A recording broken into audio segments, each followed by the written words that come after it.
The self-portrait, Violenze EZ2 Recognize, unfolds in a surreal landscape, where the artist appears with two heads, one seemingly grounded, the other observing with a monocle attached to a fishhook. His safari hat suggests exploration, an expedition into both external and internal territories. A tube labeled Old Paint leans against a surface, an artifact of past creation, implying that the painter himself is a relic of his own work. The scene presents a figure-4 trap, not set for an animal, but wielded as a brush, as if the act of creation itself is both a lure and a snare.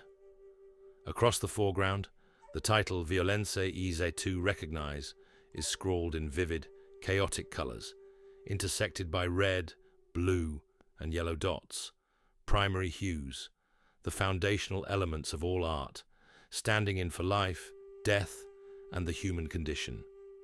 In Zen, duality often represents illusion.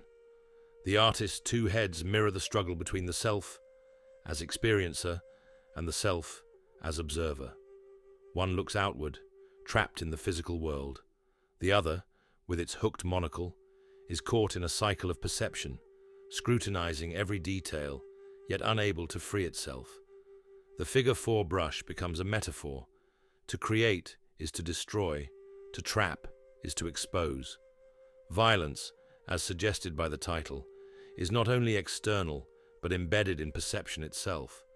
The violence of thought, of attachment, of dissecting reality instead of simply being in it.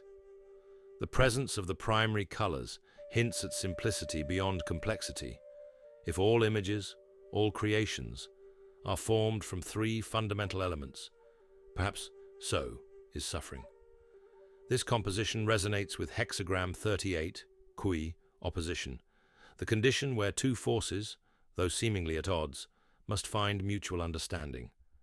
The artist exists in paradox, a self divided, questioning what he sees, while also being part of the vision itself. The figure-4 trap symbolizes an attempt to grasp something, truth, beauty, meaning, but in doing so, it may be preventing its own completion. This tension between wanting to capture and needing to release aligns with hexagram 29, Can, the abyss, a reminder that true understanding only arises by moving through the depths of experience without clinging. The artist's struggle is evident, the desire to explain, to make things recognizable, yet the very act of doing so creates distance from the truth. The Tao does not need to be painted or spoken. It is lived.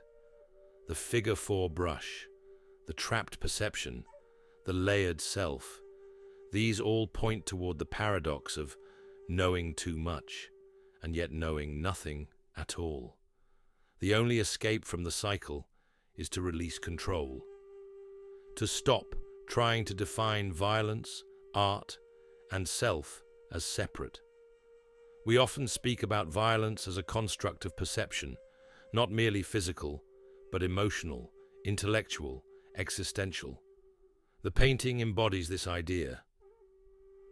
The fishhook attached to the monocle suggests that to look too closely, to analyze too deeply, is to wound oneself. The divided self-portrait is the embodiment of a question.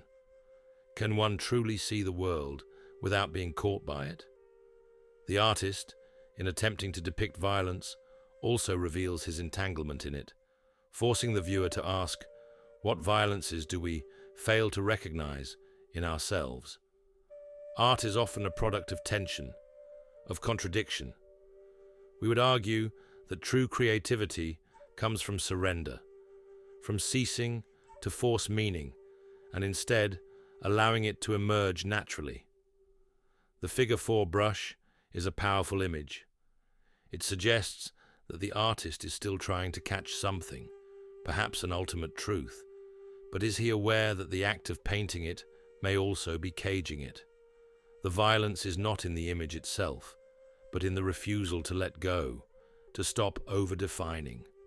Our insight would be to let the work breathe, to allow it to be unfinished, ambiguous, just as life is. The painting is not about violence in the traditional sense, but about the violence of seeking, the violence of categorization, of trying to name what should be felt. The two-headed self-portrait is the artist caught in his own game, watching, recording, analyzing, yet also being the subject of that same scrutiny.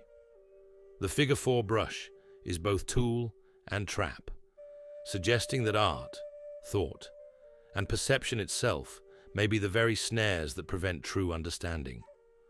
How often do we seek to define something, only to find that the act of defining it makes it more elusive?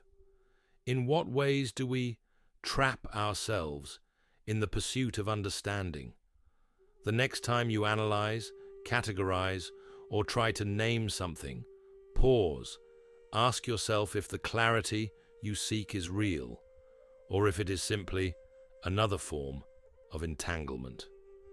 Sometimes the most profound recognition is not in knowing, but in letting go.